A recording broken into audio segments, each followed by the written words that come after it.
तो आगे बच्चों, आपके लिए क्लास 12th बायोलॉजी का रामबाण लेके आया हूं। अगर आपने मेरे बताए हुए इन टॉपिकों को आपने पढ़ लिया तो आपके बायोलॉजी में मार्क्स ज्यादा इनहेंस कर सकते हैं। हमने बार बार इन टॉपिकों को एनालिसिस किया और यही टॉपिक ज्यादा इंपॉर्टेंट है।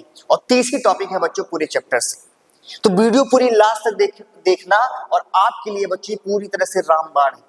तो चलिए बच्चों, बिना समय गंवाए हुए वीडियो को शुरू करते हैं। चलो बच्चों आ जाओ फटाफट। बच्चों देख बच्चे ध्यान से सुन ले, पहले बात सुन ले ध्यान से। अगर बच्चों अगर sexual reproduction in flowering plant तुम मान लो पढ़ लिए हो तो उसमें से कौन कौन सी टॉपिक बच्चे इंपॉर्टेंट है पढ़ लेना। देख पहला टॉपिक है बच्चे प्री फर्टिलाइजेशन इवेंट। इसका मतलब होता है फर्टिलाइजेशन से पहले एम्ब्रियोसाइट पढ़ लेना, एनाट्रोपस ओव्यूल पढ़ लेना, माइक्रोस्पोरेंजिया पढ़ लेना, माइक्रोस्पोरोजेंसिस पढ़ लेना, पोलन ग्रेन पढ़ लेना। वो सब बच्चों ये टॉपिक इंपॉर्टेंट है। इनब्रीडिंग डिप्रेशन क्या होता है बच्चों? सेल्फ पॉलिनेशन जब ज्यादा प्लांट करेगा तो इनब्रीडिंग डिप्रेशन होगा ही, है ना, ये चीज कह रहा है। और डबल फर्टिलाइजेशन बच्चों, ये तीन टॉपिक बच्चों इस चैप्टर से आपको पूरी तरह से अच्छे से आनी चाहिए। यही तीनों टॉपिक इंपॉर्टेंट है, ज्यादा बच्चों गारंटी नहीं दे रहा हूं, ज्यादा इंपॉर्टेंट है बच्चों। आपका बचा दिया ना बहुत सारे टॉपिक मैंने। तो चलो ह्यूमन रिप्रोडक्शन बच्चे देख ले। अगर ह्यूमन रिप्रोडक्शन की तुम बात करोगे बच्चे तो ह्यूमन रिप्रोडक्शन में तुम गैमेटोजेनेसिस पढ़ लेना सिर्फ। तो गैमेटोजेनेसिस में क्या होता है बच्चों? Male reproductive part, female reproductive part, sperm. ये डायग्राम आपको तीनों याद होना चाहिए। Spermatogenesis, gametogenesis, spermatogenesis, oogenesis। फिर बच्चे फर्टिलाइजेशन पढ़ लेना कैसे होता है, ये भी इंपॉर्टेंट है। और तीसरा बच्चों इवेंट ऑफ प्रेगनेंसी। जब प्रेगनेंसी कोई औरत प्रेग्नेंट होती है तो कैसे होती है, एम्ब्रियोजेनेसिस आपने पढ़ा होगा, ये सब चीजें कह रहा है। प्लेसेंटा उसमें आता है बच्चों। तो ये तीन टॉपिक इंपॉर्टेंट है, यही पढ़ लेना, एनसीईआरटी में लिखा होगा। ठीक, चलो बच्चों ये तो आपको मेरे समझ में आ गया। चलिए आगे चलते हैं बच्चों। जो बच्चे बता रहा हूं देख पढ़ लेना, आपकी जिंदगी बदल जाएगी। ठीक, आप देख रिप्रोडक्टिव हेल्थ में देख ले बच्चे, बर्थ कंट्रोल मेथड तो पढ़ ही लेंगे आप कि बर्थ कंट्रोल के लिए कौन कौन से मेथड है, कौन से कंट्रासेप्शन, पहले टॉपिक इंपॉर्टेंट है, सीधा ऐसे पूछेगा। सेक्सुअल ट्रांसमिटेड डिजीज बच्चे याद कर लेना, ये बहुत बार आता है। सेक्सुअल ट्रांसमिटेड डिजीज तुम लोग याद कर लेना रिप्रोडक्टिव हेल्थ से। और बच्चों इसमें टेक्निक टू ट्रीट इनफर्टिलिटी, अगर कोई इनफर्टाइल है तो उसको कैसे हम फर्टाइल बनाते हैं, ये टेक्निक आपको याद करना। जिप्ट है और जिप्ट जो आपको बताया था, ये सब चीजों से में आती है। प्रिंसिपल ऑफ इनहेरिटेंस और वेरिएशन में आ जाओ बच्चों। इसमें कौन कौन से टॉपिक है? मेंडल लॉ तुमको याद होना चाहिए, बोर्ड के लिए बता रहा हूं बच्चों। पोस्ट मेंडेलियन जेनेटिक्स आपको आना चाहिए। मेंडल लॉ का एक्सेप्शन क्या होता है, कोडोमिनेंस, इनकम्प्लीट डोमिनेंस, फोरोग्राफ प्लांट वाली कहानी लिंकेज जो भी था इसमें था।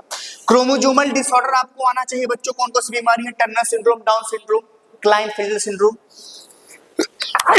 और बच्चों पी डिग्री एनालिसिस आपको आनी चाहिए, उससे कभी कभी क्वेश्चन आ जाते हैं पी डिग्री। ये चार टॉपिक यहां से इंपॉर्टेंट है और आपके लिए रामबाण है बच्चों। ठीक, चलो बच्चों आ जाओ।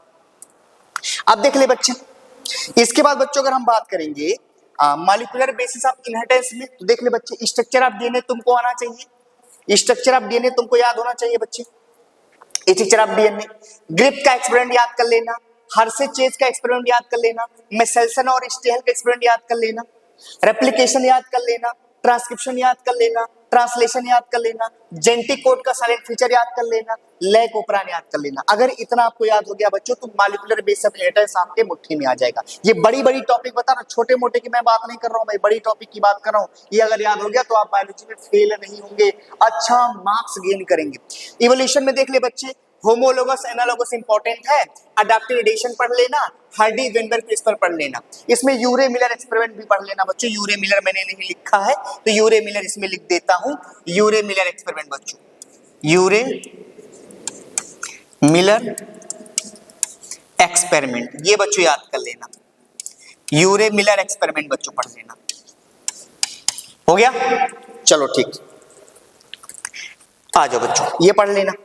चलो अब आते हैं बच्चों, एक चीज और बता देते हैं। अगर बच्चों आप हमारे टेलीग्राम ग्रुप से नहीं जुड़े हैं तो बच्चों नीट 720 हमारा टेलीग्राम ग्रुप है, डिस्क्रिप्शन में लिंक दिया है, जाके जुड़ जाना बच्चों। ठीक, और आप हमारे फेसबुक पेज नीट 720 से जुड़ जाइए। और अगर आपको क्वेरी है बच्चों तो आप हमें इंस्टा पे अपनी क्वेरी रख सकते हैं, अपनी क्वेरी बता सकते हैं। आया ना। और वीडियो को बच्चों लाइक अभी करो, लाइक करो, क्योंकि आपके लिए मैंने इतना मेहनत किया है बच्चों, आपके लिए जब दे रहा हूं तो आपका कर्तव्य बनता है कि लाइक करना। तो जरूर बच्चों लाइक करिएगा, शेयर करिएगा उन बच्चों को, और अपना प्यार भरा कमेंट जरूर दीजिएगा। ठीक, किसी और टॉपिक में आपको बच्चों डाउट होगा कि सर ये टॉपिक नहीं समझ में आ रही है बायोलॉजी का, हमको बताइए, तो वो भी आपको बताया जाएगा। ठीक, यहाँ देख ले बच्चों, अब यहाँ जाते हैं बच्चों हम लोग। अगर यहाँ हम लोग बच्चों आ गए, देखो ह्यूमन हेल्थ डिजीज में क्या पढ़ना है तुमको, लाइफ सेकिला प्लाज्मोडियम पढ़ लेना, वही मलेरिया। ठीक, कास्टिव एजेंट ऑफ डिजीज, मतलब जो भी बीमारियां होती हैं किससे होती हैं और उनका ट्रांसमिशन याद कर लेना। और बच्चों इन्नेट में और एडाप्टिव इम्यूनिटी में डिफरेंस याद करना, और एड्स के बारे में पढ़ लेना, और ड्रग्स अब्यूज जितने आते हैं उसमें से जितने से उनको सबको लर्न कर लेना। ठीक, अब ह्यूमन वेलफेयर में देख ले, माइक्रोब्स का यूज कहाँ होता है, उनके प्रोडक्ट क्या बनते हैं, इसका बारे में बताना है। सीवेज ट्रीटमेंट और बायोगैस प्रोडक्शन, इतना आपको याद हो गया तो आपका काम हो गया, कोई दिक्कत आने वाली नहीं, ये इंपॉर्टेंट टॉपिक है। ठीक, चलो अब आते हैं बच्चों हम लोग, अब आएंगे बच्चों बायोटेक्नोलॉजी में।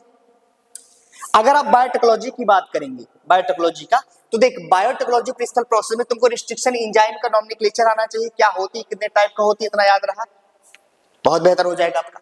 क्लोनिंग वेक्टर बच्चों पीवीआर 322 लर्न कर लेना। और transformation process, non transformant, transformant, जब जीन को क्लोनिंग वेक्टर में लगाया जाता है तो वो ट्रांसफॉर्मेंट हुआ है नहीं हुआ, इसके बारे में बच्चों याद कर लेना। अब बायोटेक्नोलॉजी एप्लीकेशन बच्चों देख, बीटी कॉटन बड़ी टॉपिक, आरएनए इंटरफेरेंस बड़ी टॉपिक, जीन थेरेपी बड़ी टॉपिक, जेनेटिकली इंजीनियरिंग, इंसुलिन, ये भी बड़ी, ये 4 बड़ी टॉपिक है। अगर आपको याद रहा तो यहाँ से यही क्वेश्चन ज्यादा आते हैं बच्चों, इसलिए कहा राम बाण बता रहा हूं, सब रामबाण है। ठीक, चलो अब बच्चों आगे आ जाएंगे, यहां देख ले ऑर्गेनिज्म और पॉपुलेशन। बच्चों तुमको पॉपुलेशन इंटरेक्शन याद हो गया, तो पॉपुलेशन इंटरेक्शन में क्या होता है बच्चों, पॉपुलेशन इंटरेक्शन में कमेंसलिज्म, अमेंसलिज्म, म्यूटलिज्म, पैरासिटिज्म, सबका एग्जांपल लर्न कर लेना, दबा के लर्न कर लेना बच्चों, आपका काम बन जाएगा। इकोसिस्टम बच्चों, pyramid number, energy and biomass आने के चांस ज्यादा होते हैं। हालांकि बच्चों इसमें तुम फूड चेन भी याद कर लेना, फूड चेन याद कर लेना। ये बच्चों मैंने मेन टॉपिक बताई है, पूरा जोड़ के मेन टॉपिक है, मैंने सबको लेके नहीं चला है। और बायोडायवर्सिटी कंजर्वेशन बच्चों, causes of biodiversity losses, biodiversity कैसे लॉस होती है उसके कॉज बताइए, आ रहा बच्चों ये टॉपिक। ठीक, तो बच्चों आशा करता हूं, धन्यवाद आप सबको, और आशा करता हूं ये वीडियो आपके लिए बहुत लाभप्रद होगी। वीडियो को जरूर बच्चों लाइक शेयर करिएगा, अपना प्यार भरा कमेंट करिएगा, और कहां से आप हमारे वीडियो देख रहे हैं जरूर बताइएगा। किसी भी टॉपिक में आपको बायोलॉजी में डाउट हो कि सर ये टॉपिक नहीं समझ में आ रहा, जरूर बताइएगा। थैंक यू, धन्यवाद।